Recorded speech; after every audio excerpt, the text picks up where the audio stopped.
Shots fired.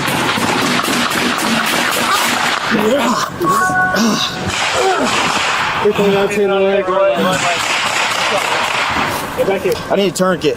A house full of guns. Phase 2 Blount County deputies arriving on the scene of a domestic call. Blount County deputies who were shot while responding to a domestic call in Rockford yesterday.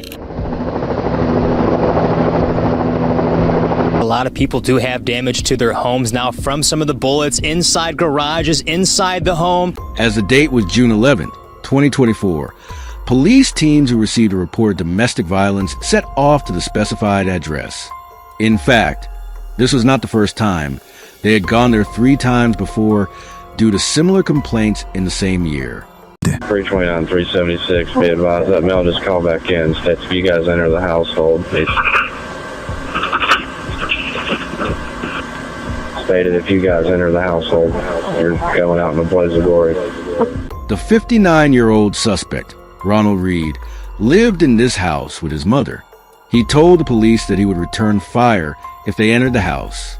After this threat, the police pulled the vehicle to a safer spot and took a defensive position.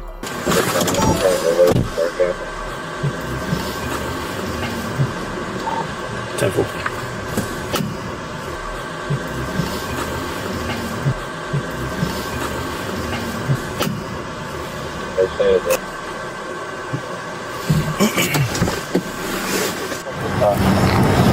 Hands! Let me see your hands! Show me your hands! Show me your hands!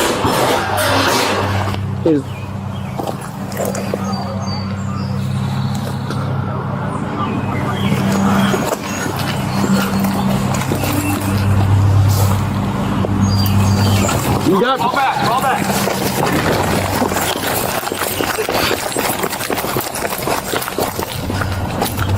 The police wanted to intervene before the incident reached a dangerous level, but the suspect, who noticed a police officer, quickly fled to a room inside the house.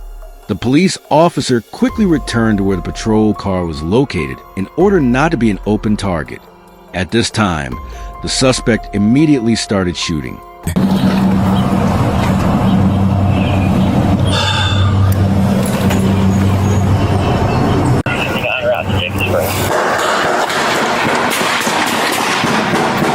Shots fired. Shots fired.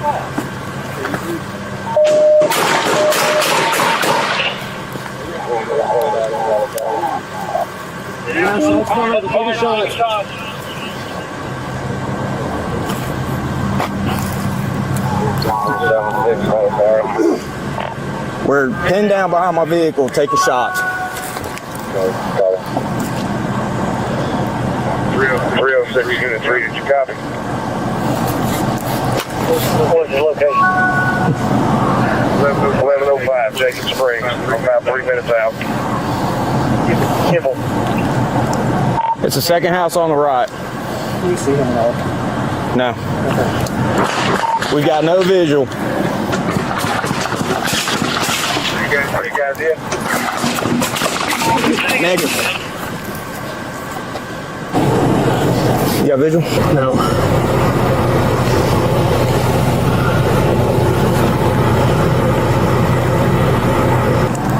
Still no visual.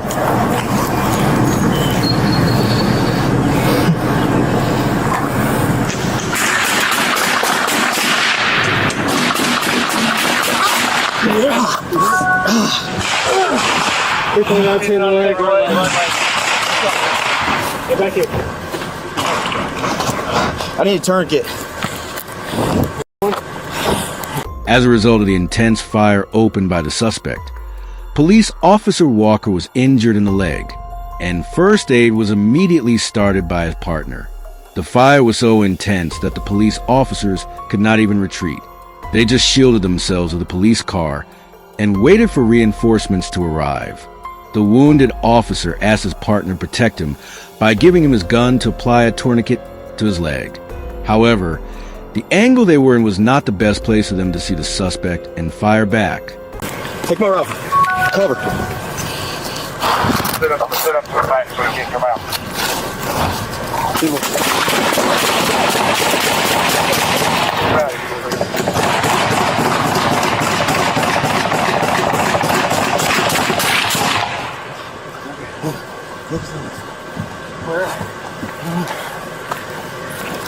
You get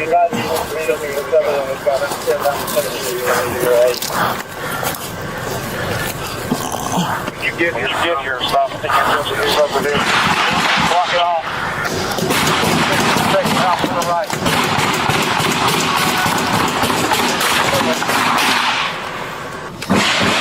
Come to the first door and stop.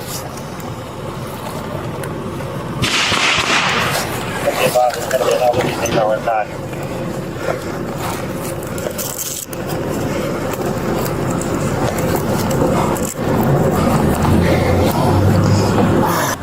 What is it?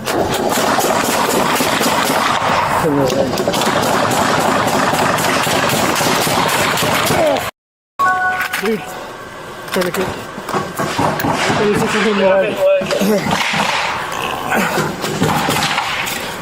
The suspect continued to fire at the police without stopping for a moment. One of the bullets passed through the car and hit Officer Smith. Since the officers could not determine the exact location of the suspect, they could not fire back. Patrol police cars are not usually armored, and in such cases, police teams request SWAT or armored vehicle support. Approximately 100 support personnel from 15 different units were about to arrive at the scene. First, entrances and exits were blocked in the area. Since the heavy fire opened by the suspect also hit neighboring houses, they moved everyone to safer areas in order to ensure the safety of the locals.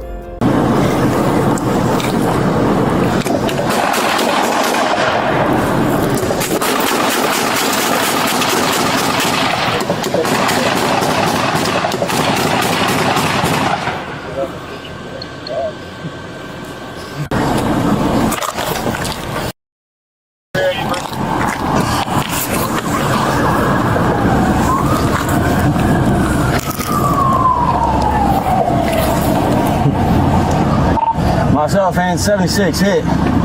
We need to get out of here. I'm going to get to you. Where are you? That's bad. Maybe bull rushing right behind my car so we can jump in and we need to get the hell out. The police officer requested armored cars from the SWAT team and asked them to move away from the area. The police body camera showed the SWAT team blockading the area. SWAT personnel, tell me how close we are with armor. For now, we need to get the out. I'm going on scene with I'll let you know in a sec. We'll end the warehouse. My residence. You alright? You got it on? Yeah. Yeah, you good? For now. Get your head down. Trying to pull out of the warehouse now.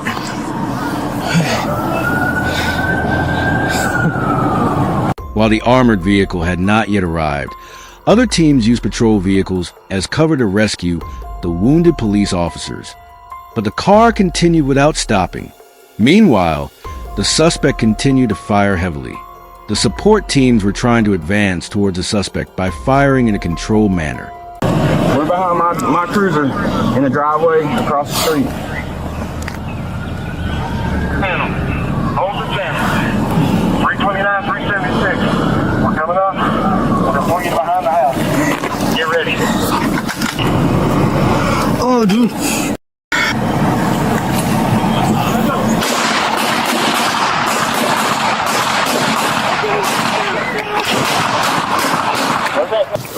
Let go.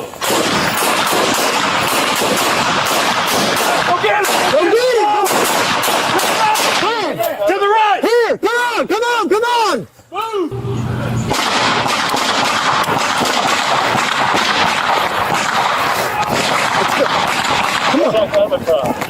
Let's go! Move, move, move, move!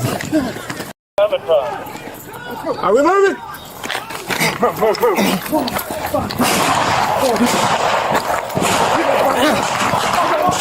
Come to us! Put more fire down!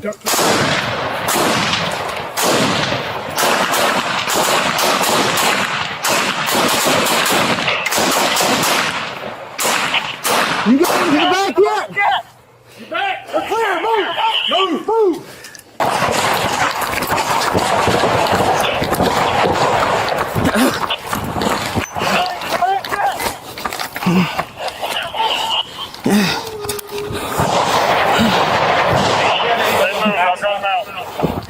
I need help.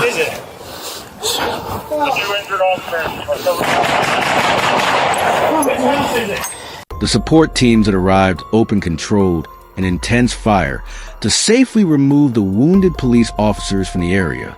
This allowed the wounded officers to safely leave the area and be transported to hospital by ambulance. With the arrival of a large number of police officers and SWAT teams, the suspect chose to surrender to the police. According to reports, the suspect had more than 10 weapons and more than 300 shots were fired during the entire encounter. Despite all that had happened, it was also stated that the suspect's mother, with whom he lived, was not injured. The attacker was tried while in custody on charges including 2 counts of attempted murder, detaining a person, and domestic assault. While the trial process is ongoing, it was decided that he would spend the entire period in prison, but the final hearing has not yet been held. However, experts believe that the attacker is likely to receive a life sentence. It was stated that the injured police officers are not in mortal danger after treatment. The regional sheriff, who made a statement after the incident, stated that the attacker had made preparations by placing weapons in the entrance of the house, doorway, and windows, and that he may have planned this incident from the beginning. So, what do you think about individual armament? See you until the next file. Stay away from crime.